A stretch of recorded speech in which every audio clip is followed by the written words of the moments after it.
এমন মায়েরে কষ্ট দিছিল যুবক, এমন বাবারে কষ্ট দিলে, যেই বাবা রিক্সা চালাইয়া ঠেলা চালাইয়া অনেকের বড় ভাই বছরের পর বছর বিদেশ থাকে, আজকে সেই বড় ভাইয়ের খবর লইলা না। ছোট ভাইদেরকে লেখাপড়া শিখাইলো, ভাই বোনদেরকে বিবাহ শাদী দিল, আজকে ওই ভাইয়ের খবর লইলা না, মায়ের খবর লইলা না।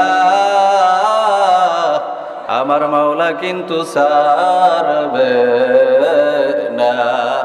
3 বছর পর্যন্ত বাড়িতে যায় না, মায়ের কলিজার মধ্যে ধাউ ধাউ করিয়া আগুন জ্বলে,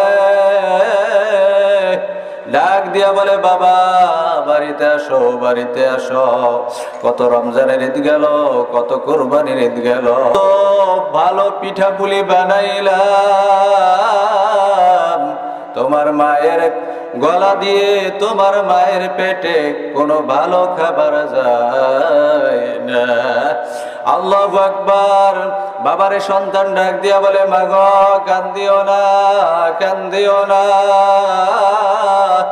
এই বাড়িতে আমি রওনা দিয়েছি, ঢাকার থেকে ছেলেটা রওনা দিয়েছিল। আল্লাহু আকবার। ডাক দিয়া বলে মা গো তোমার জন্য শাড়ি কিনলাম, ও মা বাবার জন্য লুঙ্গি কিনলাম, পাঞ্জাবি কিনলাম, ও মা বোনের জন্য 3 পিস কিনলাম, ঈদের বাজার আইসা বাড়িতে করব,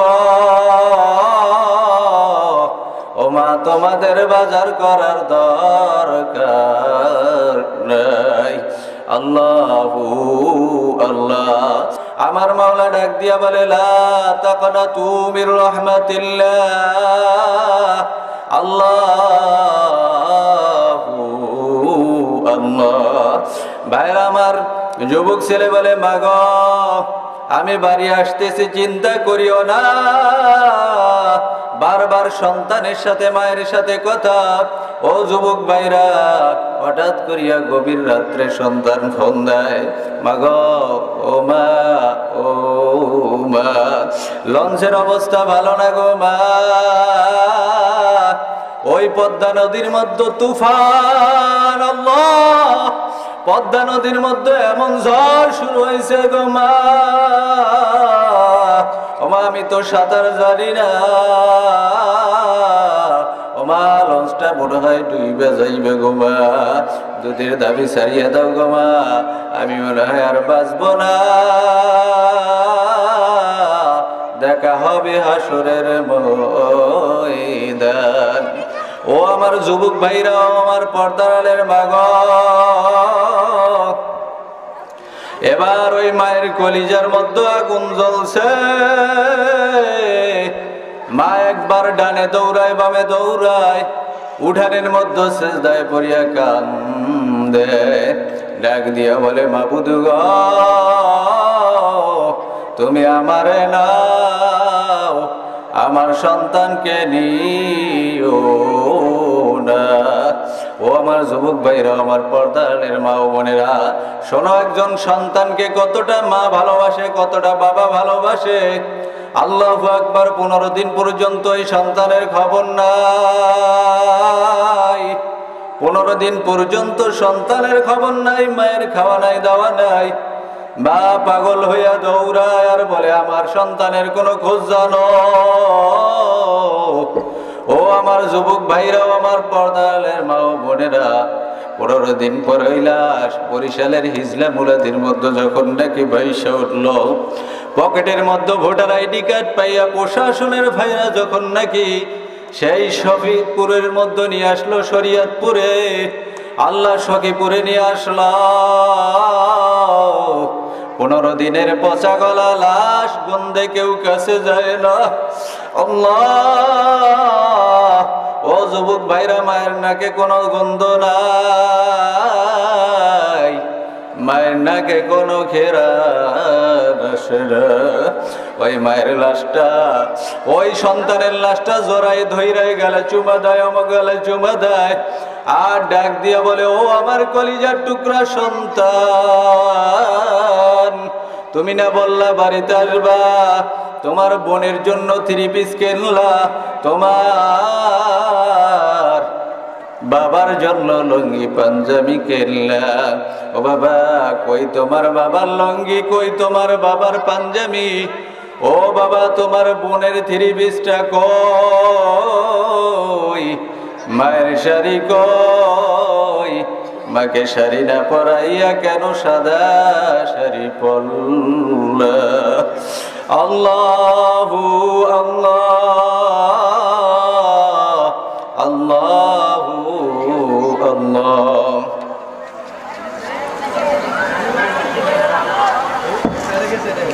আমার যুবক ভাইরা, ও আমার পর্দালের মা গো, ওই সন্তানের শোকে, সন্তানের মায়ায় আজ পর্যন্তই মা পাগল হইয়া রাস্তার মধ্যে ঘোরে। শরীরের মধ্যে কোনো পোশাক থাকে না। আমার ভাইরা, আমার বন্ধুরা, ছোট্ট সন্তান রেখা বাবা মারা যাওয়ার পর মার অন্য জায়গায় ব্যবসাদী না বৈশা অনেক কষ্ট কইরা আল্লাহ এই সন্তানকে লেখাপড়া শিখাইলো। সন্তান বাড়িতে এসে কান্দে, বলে বাবা কেন কান্দ?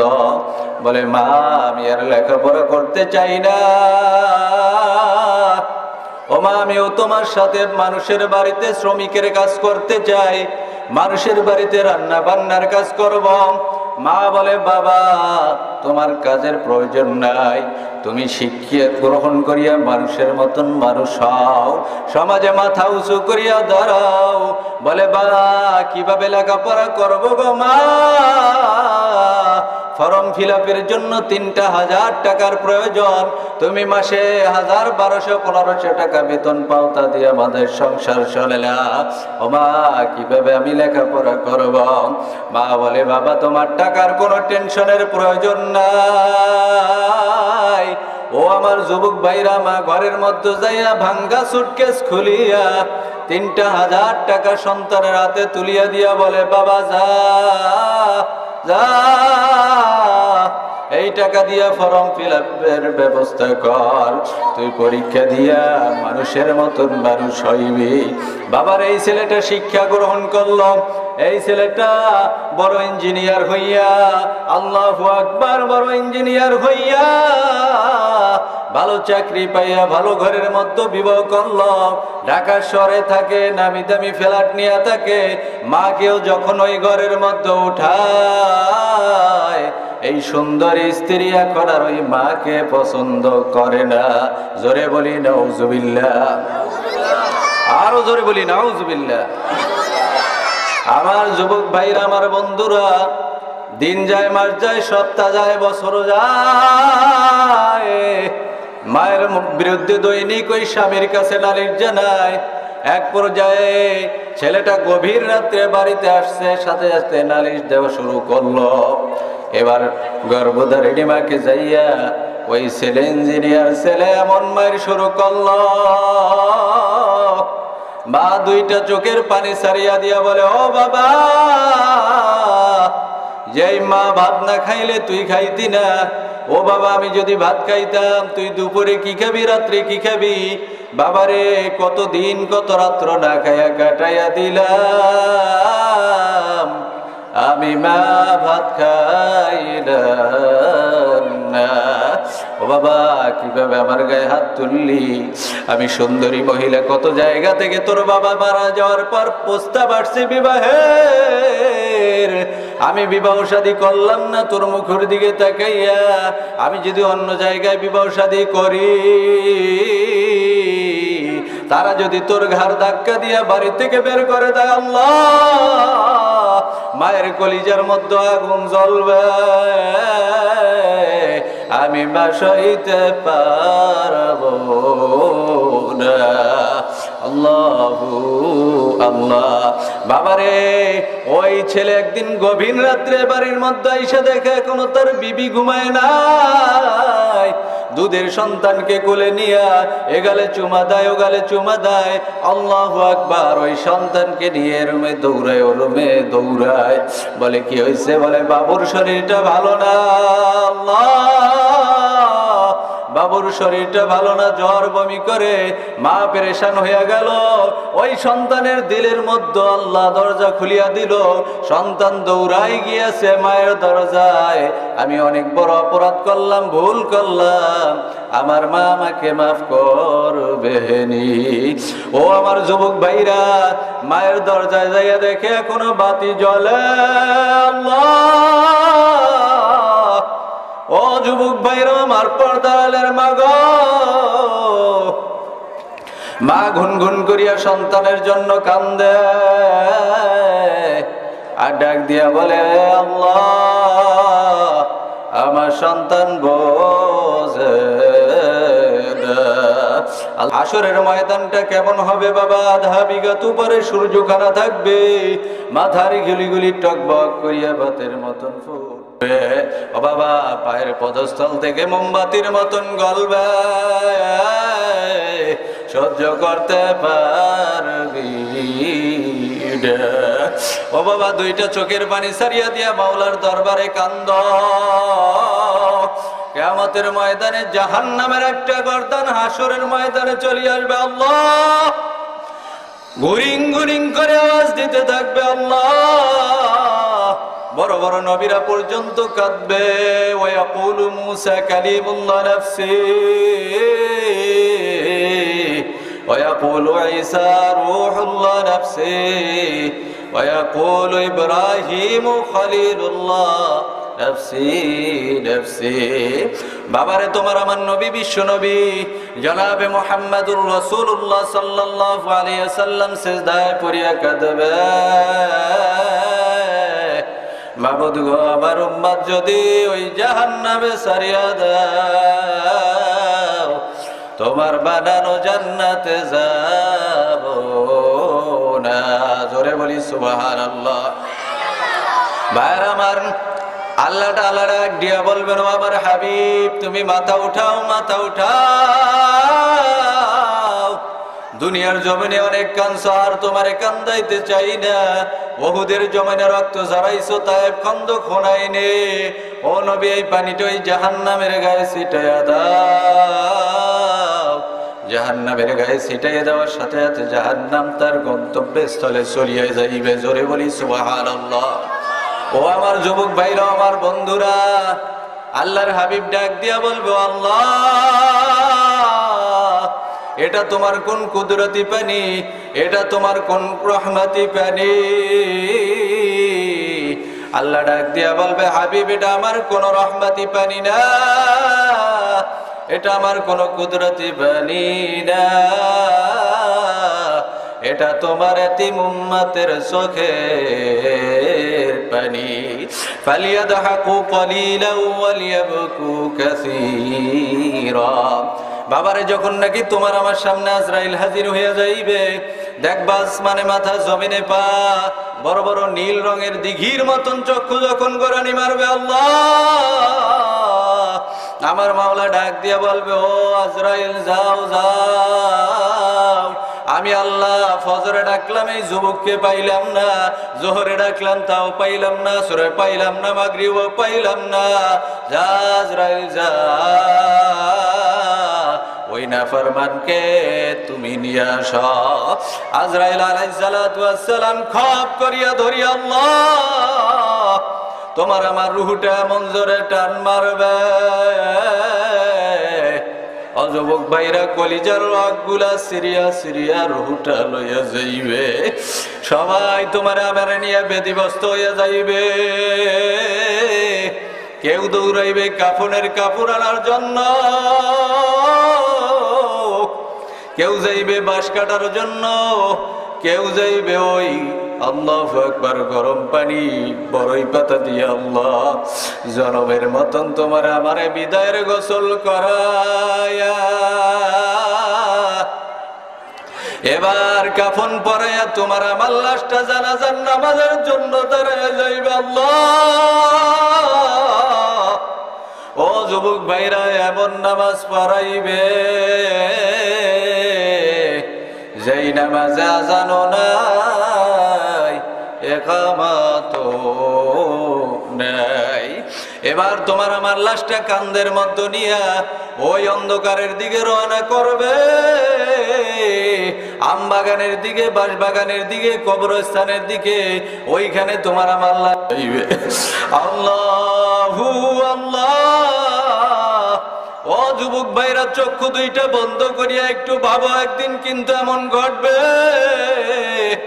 এবার বাঁশের চাল বিছাইয়া দেবে, কলা পাতা বিছাই দেবে। আল্লাহ, কেমন অন্ধকার, কেমন অন্ধকার, কেমন অন্ধকার।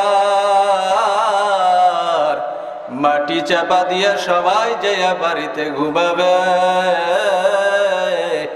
তোমার আমার খবর কেউ লবে না। আল্লাহু আল্লাহ। কত যত্নে পাখি তুমি,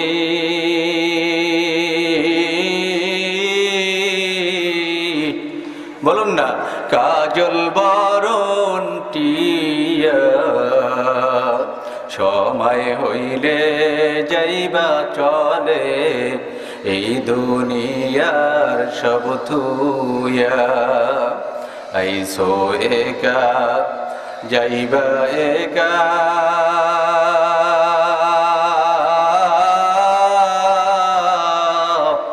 সঙ্গে কেহ যাইবে না।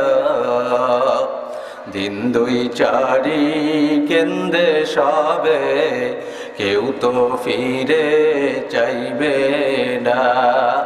কত আদর করতো তোমায়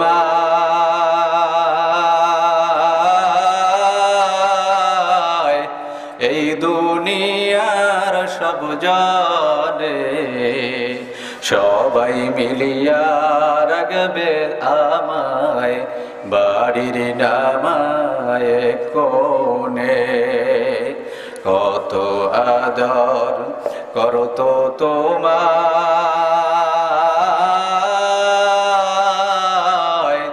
এই দুনিয়ার সব জানে, সবাই মিলে রাখবে আমায় বাড়ির নামায় কোণে। মাটির দেওয়াল বাঁশেরি চাল,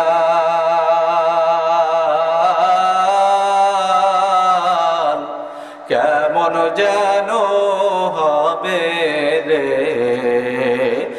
একা একা কেমনে রব অন্ধকারই কবরে। ও আমার যুবক ভাইরা, আমার পর্দালের মাগ, আমার আল্লাহ ডাক দিয়া বলেন, ইয়া আইয়ুহাল্লাযীনা আমানু কু আনফুসাকুম ওয়া আহলিকুম নারা ওয়াকুদুহান নাস ওয়াল হিজারা। বাবারে, আমার মাওলা ডাক দিয়া বলে, ও ইমানদার ঘরেরা, ও বিশ্বাসী দলেরা, নিজে ওই জাহান্নামের আগুন থেকে বাঁচাও। তোমার আহাল পরিবার পরিজন যারা আছে তাদেরকে ওই জাহান্নামের আগুন থেকে বাঁচাও।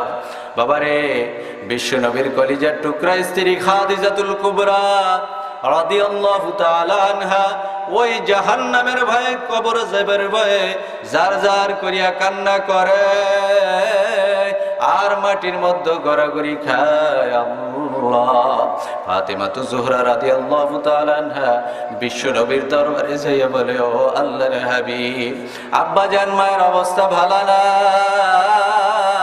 ওই কবরের ভয়ে, জাহান্নামের ভয়ে কান্না করে।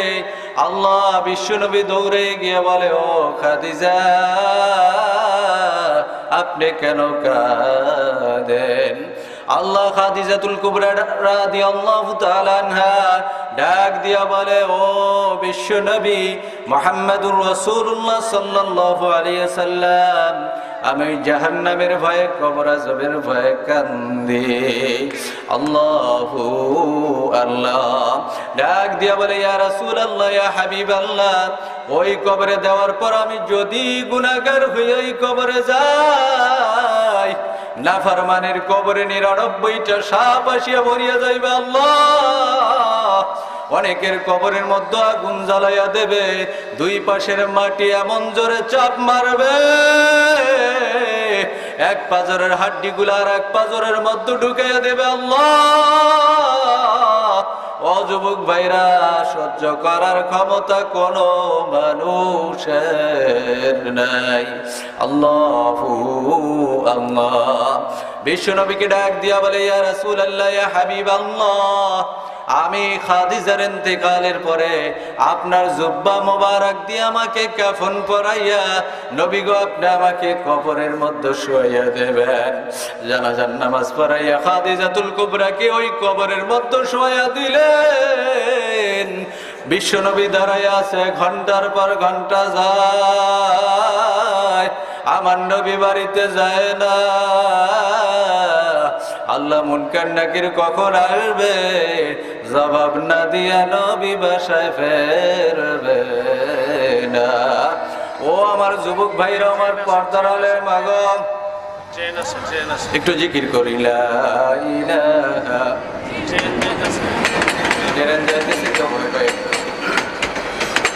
লা ইলাহা ইল্লাল্লাহ, লা ইলাহা ইল্লাল্লাহ, লা ইলাহা ইল্লাল্লাহ, লা ইলাহা ইল্লাল্লাহ, লা ইলাহা ইল্লাল্লাহ মুহাম্মাদুর রাসূলুল্লাহ। বাবারে বিশ্বনবী ফাতেমা রাদিয়াল্লাহু তাআলা আনহাকে ডাক দিয়া বলে, এ ফাতেমা, কবরে গিয়ে যদি বলো আমি বিশ্বনবীর মেয়ে, এই পরিচয় দিলে কিন্তু কোনো লাভ হবে না। ফাতেমাতুজ জহরা রাদিয়াল্লাহু তাআলা আনহার ইন্তেকালের পরে আবু যর গিফারি কবরের মধ্যে নেমে ডাক দিয়ে বলে, ও কবরের মাটি, সাবধান, বেয়াদবি করিও না। তোমার মধ্যে কাকে রাখা হইতেছে জানো? হাসান হুসাইনের মালিক কারামুল্লাহ আজহুর স্ত্রী আল্লাহ বিশ্বনবী জনাবে মুহাম্মাদুর রাসূলুল্লাহ সাল্লাল্লাহু আলাইহি সাল্লামের কলিজার টুকরা নয়নের মনি ফাতিমা, সাবধান, বেয়াদবি করিও না। কবর থেকে ডাক দিয়া বলা হয়, ও আবু যর, আমি ফাতেমাকে চিনি না, আমি হাসান হুসাইনকে চিনি না, আলী কারামুল্লাহকে চিনি না।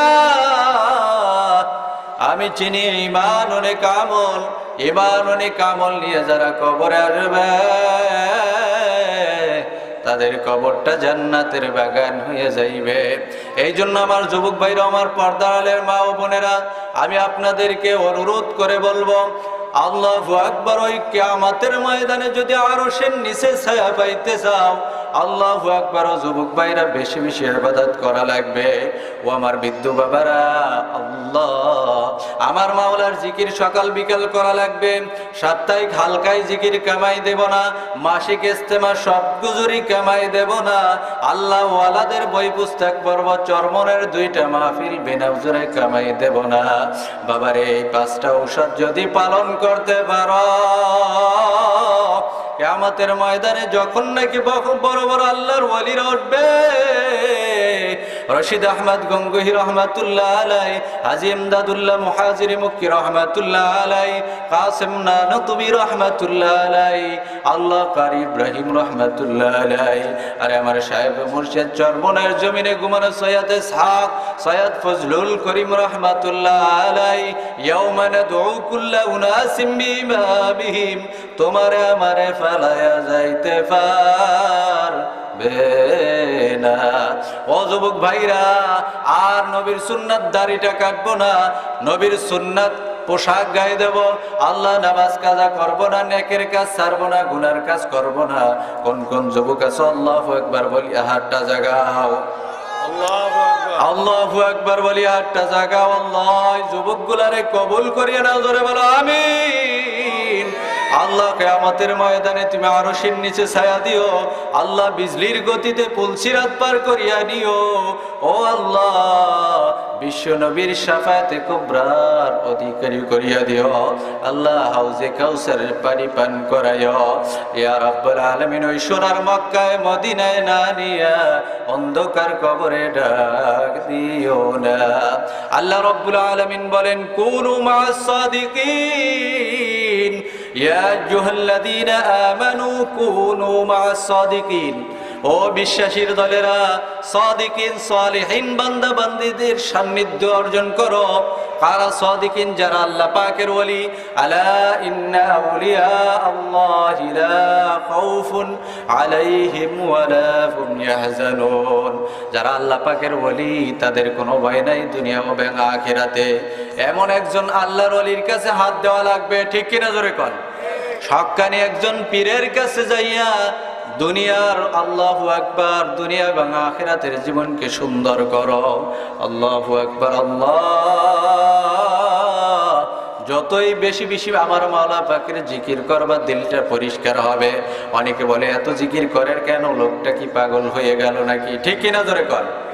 এই জন্য মাওলার জিকির ছাড়া যাবে না। লোকে যতই পাগল বলে বলুক, লোকে বলে বলুক পাগল, লোকের কথায় হবে কি? আমি ডুব দিয়েছি মাওলার প্রেম দরিয়ায়, আমি ঝাঁপ দিয়েছি মাওলার প্রেম দরিয়ায়। মাওলা ছাড়া আবার কি লোকে বলে বলুক পাগল, লোকের কথায় হবে কি? পাগল ছিলেন ফজলুল করিম, মাওলার প্রেমে হইলেন বিলীন। দুনিয়াদারি পায়ে ঠেলে, দুনিয়াদারি পায়ে ঠেলে মাওলার পাগল হইল। জানো কি লোকে বলে বলুক পাগল, লোকের কথায় হবে কি? আমি ডুব দিয়েছি মাওলার প্রেম দরিয়ায়, আমি ঝাঁপ দিয়েছি মাওলার প্রেম দরিয়ায়। মাওলা ছাড়া আবার কি লোকে বলে বলুক পাগল, লোকের কথায় হবে কি? আসসালামু আলাইকুম ওয়া রাহমাতুল্লাহি ওয়া বারাকাতুহু।